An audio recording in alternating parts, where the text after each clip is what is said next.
otro lado, la dureza de la realidad económica de los últimos años provocó un flujo continuo de pobladores, muchos de ellos provenientes de las zonas rurales endémicas hacia las ciudades.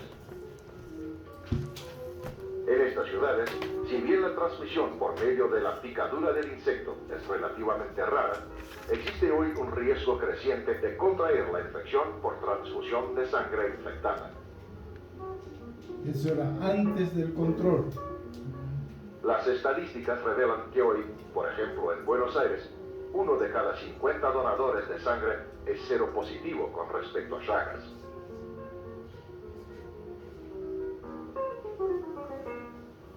Por lo tanto, la transfusión de sangre debe ser cuidadosamente controlada en adecuadas estructuras sanitarias, efectuando el análisis de los donadores y tratando adecuadamente la sangre extraída.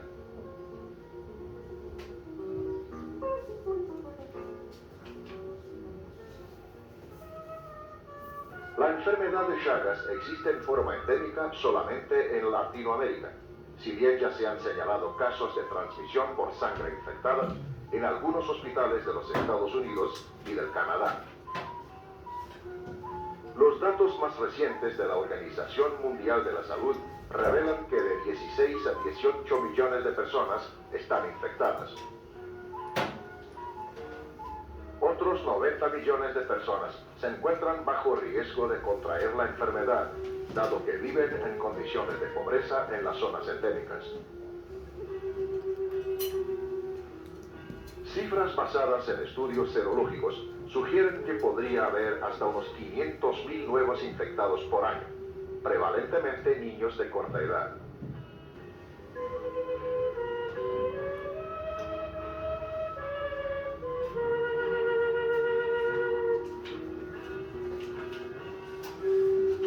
Aproximadamente un 10% de los niños infectados mueren entre las 3 y las 8 semanas posteriores a la infección, que corresponden al periodo agudo de la enfermedad.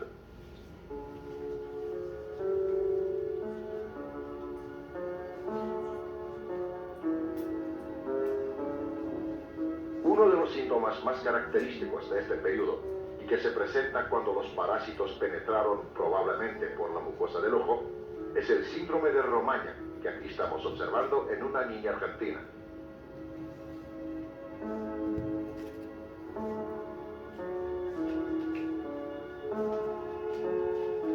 La fase aguda es seguida de una fase asintomática que puede durar varios años. Aproximadamente el 40% de aquellos que sobreviven a la fase aguda, luego de superar la fase asintomática, desarrollan la fase crónica de la enfermedad.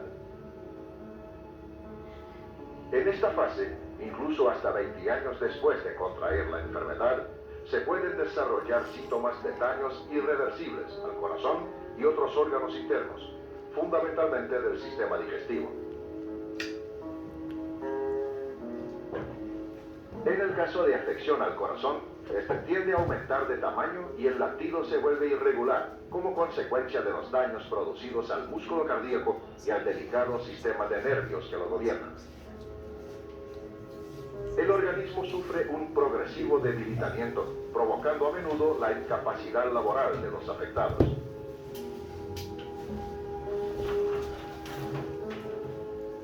Lamentablemente, y a pesar de los grandes esfuerzos de investigación, aún no ha sido posible desarrollar una vacuna para la prevención, ni fármacos eficientes para el tratamiento de la mayoría de los casos.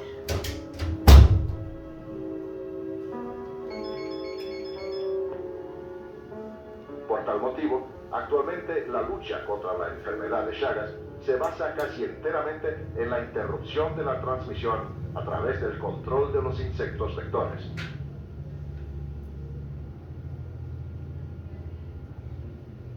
Este control puede lograrse en dos modos: mejorando las viviendas y utilizando insecticidas apropiados para eliminar las poblaciones domésticas de triatominios. El rociado con insecticidas residuales de las casas y del peridomicilio constituye hoy el método más importante de lucha contra el insecto. Actualmente, los insecticidas más usados son los piretroides sintéticos que han demostrado una gran eficacia. Este tipo de insecticidas, como la deltametrina, por ejemplo, presentan la ventaja de una seguridad de empleo claramente superior a la de los insecticidas cloroorgánicos para los animales de sangre caliente y el hombre. Resulta entonces necesario un esfuerzo concertado de toda la comunidad internacional que permita la continuación de las campañas contra los insectos y el mejoramiento de las condiciones de vida de la gente, asegurando así que las futuras generaciones de latinoamericanos puedan vivir libres del riesgo de esta terrible e incurable enfermedad.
Es un cultivo de epimastigotes.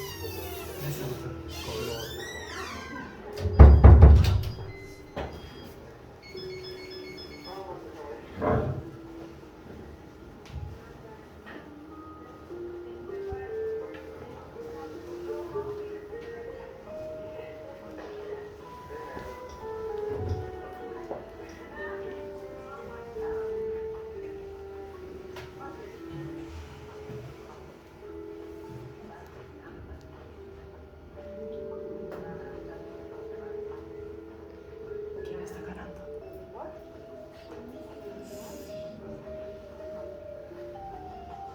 Pues están luchando. ¿Cómo? ¿Qué decía? Ahí está. Doctor, ¿son huevos? Huevos y ninfas. Ninfas de primer y segundo estadio. Los huevitos son esos. Después vamos a ver, cuando veamos entomología, les voy a mostrar. Esa es una ninfa de quinto estadio.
El ciclo de vida de Trypanosoma cruzi en el insecto. La contaminación del insecto conocido popularmente como vinchuca ocurre cuando éste pica un vertebrado infectado e ingiere formas tripomastigotes sanguíneas que son conducidas a la porción anterior del estómago. En su nuevo ambiente, los tripomastigotes se diferencian en epimastigotes y algunas formas esferomastigotes.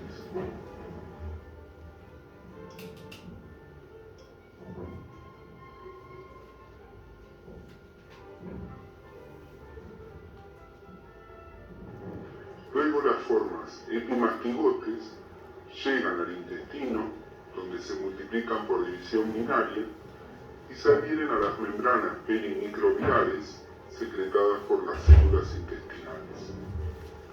Esta adhesión ocurre predominantemente por la región del flagelo.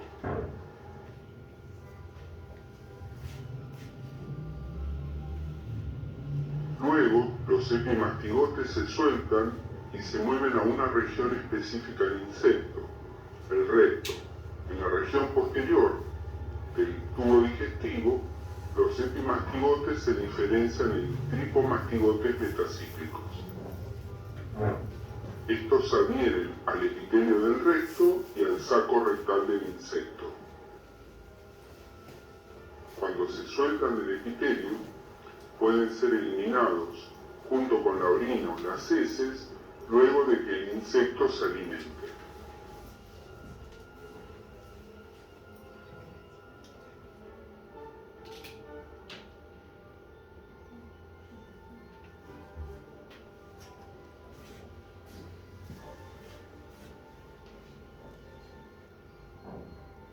El ciclo de vida de Trypanosoma cruzi en el hombre.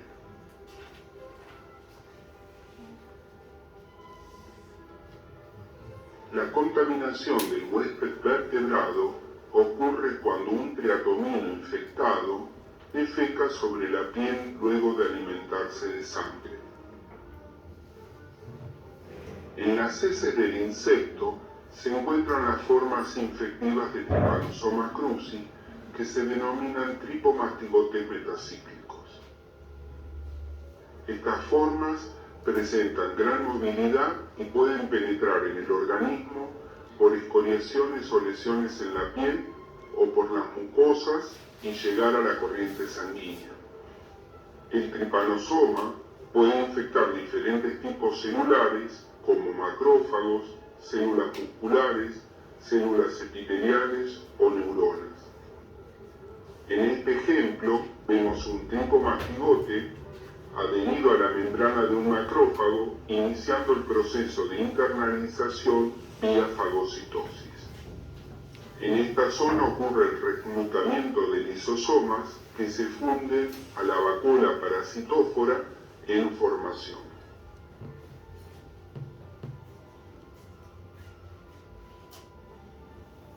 La forma tripomastigote dentro de la vacuola se transforma en la forma mastigote.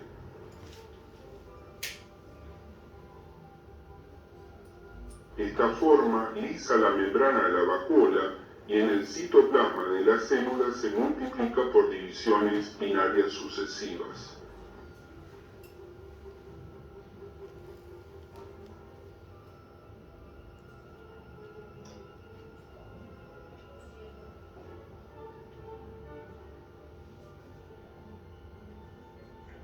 Las formas amastigotes pueden ocupar todo el citoplasma de la célula hospedadora.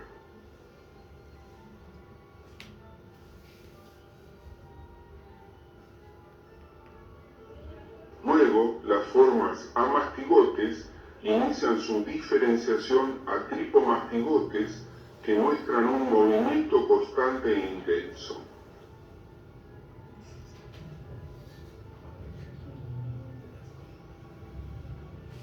Los tripomastigotes son liberados al espacio extracelular cuando la membrana celular se rompe.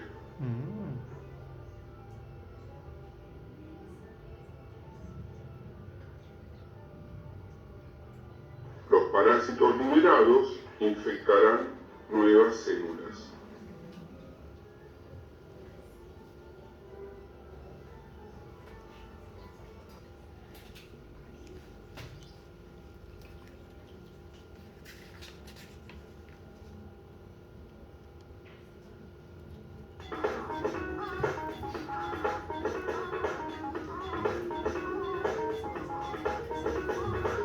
Ese es un Chagas congénito, ¿no? Veamos un recién nacidito, tiene Chagas agudo, porque nace con Chagas agudos.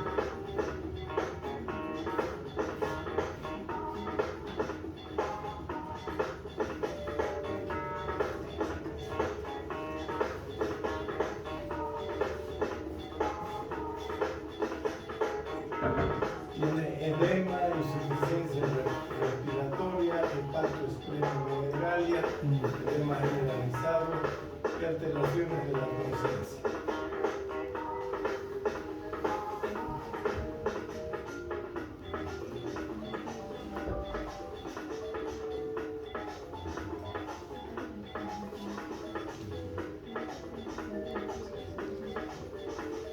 Y eso es un chagoma.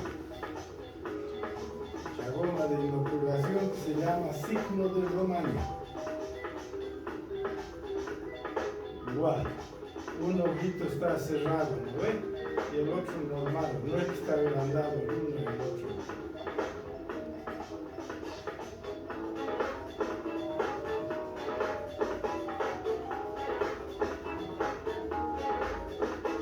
Signo de Romaña.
Para los parásitos el mayor desafío que enfrentan es cómo llegar al huésped. Algunos han dado con una solución brillante. Secuestran un animal que les sirve como intermediario.